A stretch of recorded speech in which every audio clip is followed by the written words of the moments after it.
नमस्कार। International yoga day पे आप सभी का स्वागत है। इंटरनेशनल योगा डे पे आज आप सभी प्रण करें कि अपनी लाइफ में आप योग को अपनाएंगे, योग से रोगों को दूर भगाएंगे। क्योंकि जैसे ही हम योगा करते हैं तो हमारा इम्यून सिस्टम बूस्टअप होता है और हमारी इम्यूनिटी इंक्रीज होती है।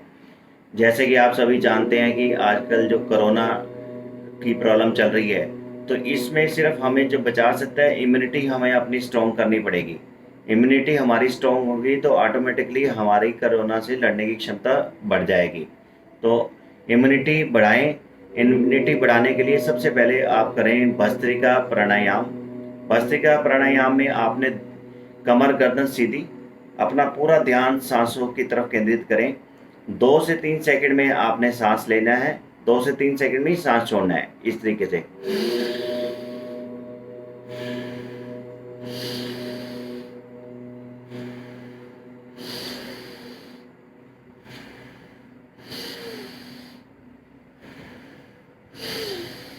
2 से 3 सेकंड में सांस लें और 2 से 3 सेकंड में सांस छोड़ें। जैसे ही आप 2 से 3 सेकंड में सांस अंदर लेते हैं, आपके पूरे लंग्स में ऑक्सीजन का फ्लो इंक्रीज हो जाता है। आपके लंग्स की कैपेसिटी बढ़नी शुरू हो जाती है। आपके लंग्स में जितने भी सेल्स हैं उसमें ऑक्सीजन का फ्लो इंक्रीज होना शुरू हो जाता है। लंग्स के टिश्यूज़ की फ्लेक्सिबिलिटी इंक्रीज हो जाती है।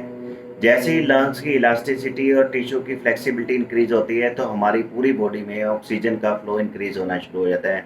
हमारी बॉडी के जितने भी सेल्स हैं, हमारे टिश्यूज़ हैं, हमारे ऑर्गन्स हैं, उनमें पूरा प्रॉपर ऑक्सीजन का फ्लो इंक्रीज होता है। ऑक्सीजन का फ्लो इंक्रीज होगा हमारी सेल्स में, टिश्यूज़ में, और न्यूट्रिएंट का फ्लो भी ऑटोमेटिकली इंक्रीज होना शुरू हो जाएगा। जब न्यूट्रिएंट का फ्लो, ऑक्सीजन का फ्लो सेल्स में इंक्रीज होगा तो हमारी ऑटोमेटिकली इम्यूनिटी बूस्टअप हो जाएगी, रोगों से लड़ने की क्षमता हमारी बढ़ जाएगी। इसलिए भस्त्रिका प्राणायाम करना बहुत इंपॉर्टेंट है इम्यूनिटी को बूस्टअप करने के लिए। इस तरीके से करते रहें। 2 से 3 सेकंड में सांस लें और 2 से 3 सेकंड में सांस को छोड़ें। फिर से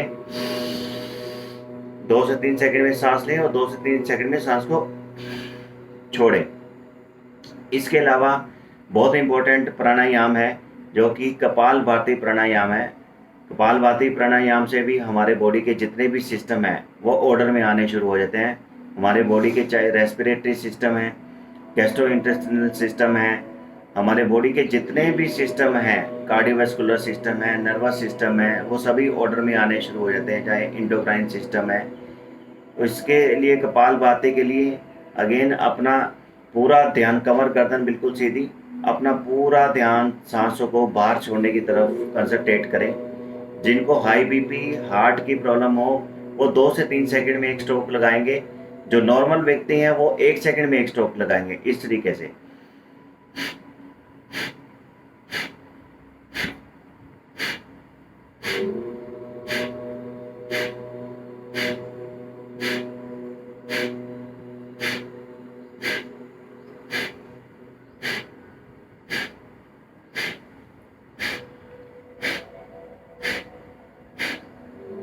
एक सेकंड में एक स्ट्रोक लगाना है और 1 मिनट में 60 स्ट्रोक्स लगाने हैं। जितने भी नॉर्मल व्यक्ति हैं वो 1 मिनट में 60 स्ट्रोक लगाएं। आपको मैं इसमें 8 के 8 प्राणायाम करके बता रहा हूँ कि किस तरीके से आप 8 प्राणायाम करें। भस्त्रिका प्राणायाम जैसे कि मैंने बताया वो 3 से 5 मिनट के लिए डेली करें अपनी इम्यूनिटी को इनहांस करने के लिए। कपालभाति डेली आप 15 मिनट करें इस तरीके से, 1 सेकंड में एक स्ट्रोक लगें।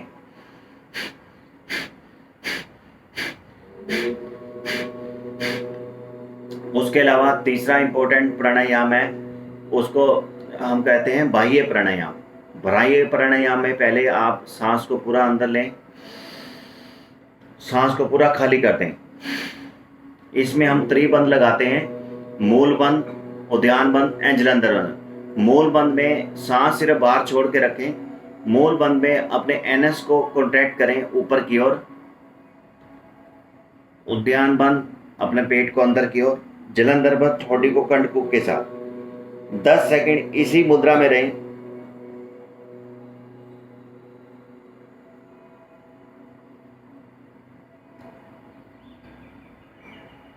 प्रोस्टेट के लिए, गायनेकोलॉजिकल प्रॉब्लम के लिए बहुत इफेक्टिव। वापस। अब हम इसी की सहयोगी प्रक्रिया करते हैं, अग्निसार क्रिया।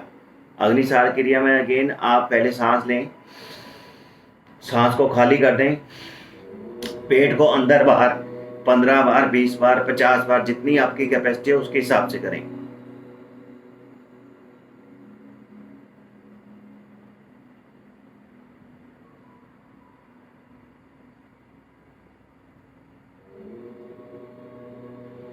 एक चीज का ध्यान रखना है, जितने भी डायबिटीज के प्रॉब्लम है, हार्ट के पेशेंट हैं या स्ट्रोक के पेशेंट हैं, वो सांस लंबे समय तक रुकने वाली कोई प्रक्रिया नहीं करेंगे, वो बाह्य प्राणायाम बिल्कुल नहीं करेंगे। ये था हमारा तीसरा इंपॉर्टेंट प्राणायाम। उसके बाद जो हमारा चौथा प्राणायाम है वो है उज्जयी प्राणायाम। थायराइड के लिए, हमारे एंडोक्राइन सिस्टम के लिए बहुत इफेक्टिव। उज्जयी प्राणायाम में आपने इस तरीके से कंठ से सांस लेना है।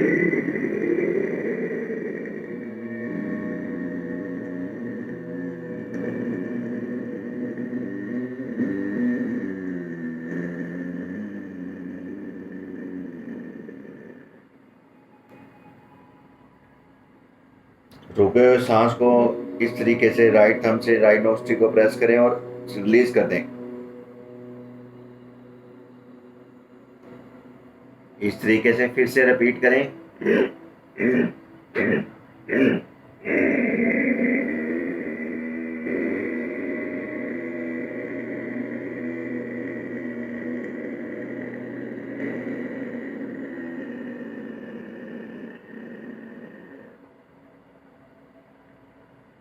और ऐसे सांस को रिलीज कर दें।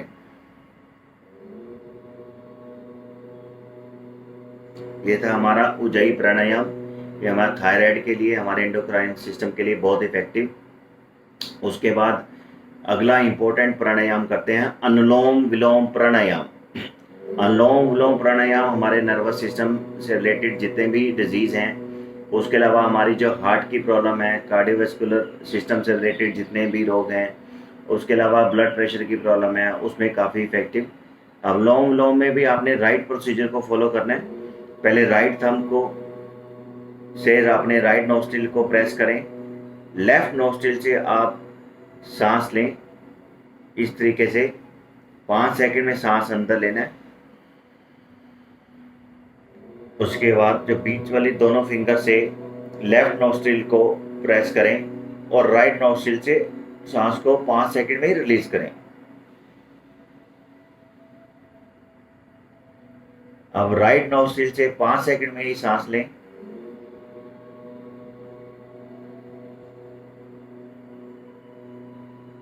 अब फिर से राइट नोस्ट्रिल को राइट थंब से प्रेस करें और लेफ्ट नोस्ट्रिल से 5 सेकंड में सांस को रिलीज कर दें। इसमें ध्यान रखना, मैंने फोर्सफुली सांस नहीं लेना है, बिल्कुल धीरे धीरे आराम से नॉर्मल तरीके से 5 सेकंड में ही सांस लेना और 5 सेकंड में ही सांस छोड़ना है। ये हमारे एक साइकिल कंप्लीट हुआ। इस तरीके से हम कंप्लीट करते रहे। 20 सेकंड में हमारा एक साइकिल कंप्लीट होता है और 1 मिनट में 3 साइकिल कंप्लीट होंगे। तो इस तरीके से अनुलोम विलोम करते रहें। उसके अलावा अभी हम इसके अलावा हम करेंगे उद्गीत प्राणायाम, ओम चैंटिंग जो बोलते हैं। इस तरीके से सांस लें और ओम का उच्चारण करें। ओ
अब हम मन ही मन में प्रणव प्राणायाम करेंगे। मानी मनी आंखें बिल्कुल बंद, अपना पूरा ध्यान आपके बिल्कुल सामने, बिल्कुल आपके आज्ञा चक्र के सामने, अपने मस्तिष्क के सामने की ओर ओम को इमेजिन करें और आंखें बिल्कुल बंद रखें और 1 मिनट के लिए बिल्कुल मौन धारण कर लें और ओम को इमेजिन करें और मन ही मन में ओम चैंटिंग करें और बिल्कुल शांत रहें।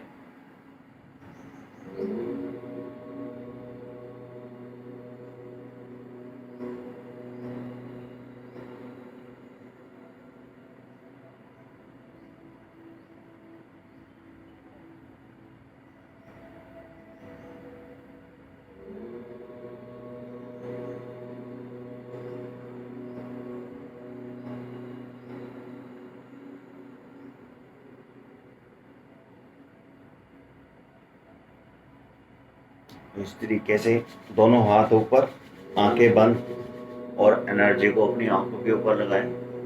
फिर से दोनों हाथ ऊपर, एनर्जी को दोनों आंखों पर और पूरे शरीर पर धारण कर लें। अब हम करेंगे भ्रामरी प्राणायाम।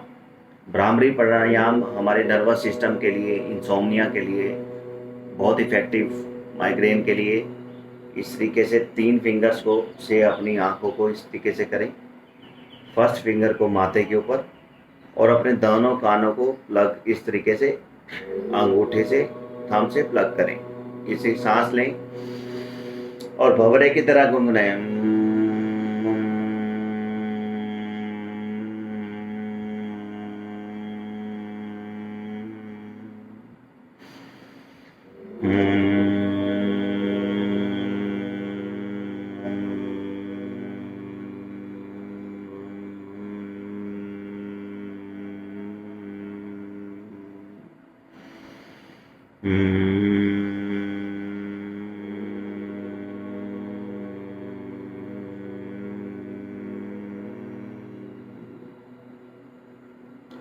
इस तरीके से हमने देखा 8 प्राणायाम किस तरीके से करने हैं।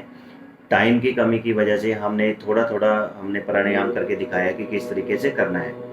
इस तरीके से आप अगर रेगुलर प्राणायाम करते हैं तो आपके बॉडी के इंटरनल सिस्टम जितने भी हैं वो सभी ऑर्डर में आने शुरू हो जाएंगे और आपके जितने भी रिलेटेड डिजीज़ हैं सिस्टम से, रेस्पिरेटरी सिस्टम से, गैस्ट्रोइंटेस्टाइनल सिस्टम से, कार्डियोवास्कुलर सिस्टम से रिलेटेड डिजीज़ हैं, नर्वस सिस्टम से रिलेटेड जितने भी डिजीज़ हैं, एंडोक्राइन सिस्टम से रिलेटेड जितने भी डिजीज़ हैं, लाइफस्टाइल डिसऑर्डर हैं जैसे कि डायबिटीज़ है, हाइपरटेंशन है, कोलेस्ट्रॉल की प्रॉब्लम है, डिस्लिपिडीमिया है, वो सभी ठीक होने शुरू हो जाते हैं। तो मैं अंत में यही कहना चाहूँगा कि अपनी लाइफ में योग को अपनाएं। योग से आपकी इम्यूनिटी इंक्रीज होगी। आपकी इम्यूनिटी इंक्रीज होगी तो ऑटोमेटिकली आपकी रोगों से लड़ने की क्षमता बढ़ जाएगी। और जो आज की डेट में हमें पैनिक है कोरोना का, तो आपकी इम्यूनिटी स्ट्रॉन्ग होगी तो आपको उसका कोई इफेक्ट नहीं होने वाला है। अगर होगा भी, आप इम्यूनिटी स्ट्रॉन्ग होने की वजह से उसको हरा पाएंगे। तो once again I request to do yoga at your home. Thank you. नमस्कार।